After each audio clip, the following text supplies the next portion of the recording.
Good evening and thanks for joining us.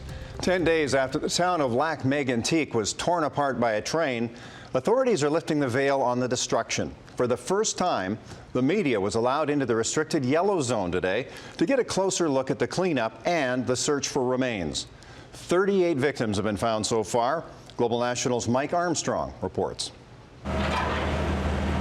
The zone downtown is incredibly busy. Dozens of workers putting in long hours, day after day, in sweltering heat in the middle of one of the worst disaster zones in Canadian history.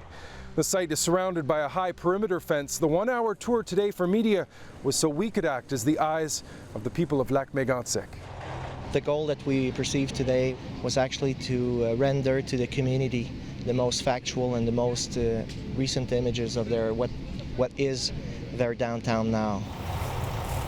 The area where so many were killed is nearly flat. The buildings around the spot where the tracks crossed Main Street is being picked apart. It's a crime scene officially. It feels post-apocalyptic. A local journalist, Daniel Poulain, grew up here and was on the tour.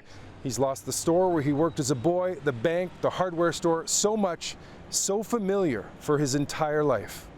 I was bicycling around those buildings, playing around those buildings. I had friends living in those buildings. So all those memories now are just dust. While investigators go over the scene, there are crews working on cleanup, and it's a massive challenge. 250 to 300,000 liters of oil was spilled.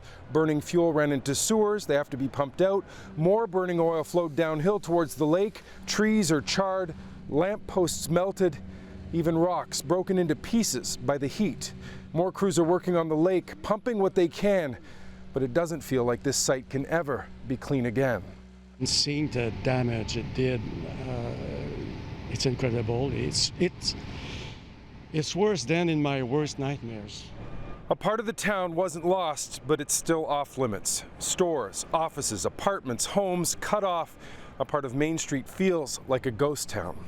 The ghost train's locomotives still sit on the rails outside Lac-Megantic, but for the first time we're hearing from the engineer through his lawyer. Tom Walsh says his client is not doing well. He's in shock over what's happened. Tom Harding Jr. is in hiding. He's left his home to avoid reporters.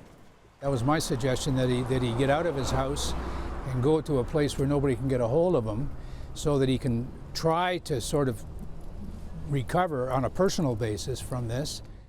Harding's lawyer says he's cooperating fully with police and the Transportation Safety Board, that he's done more than 10 hours of interviews. He also says he's trying to get Harding psychological help. Gord? All right, thanks for that, Mike.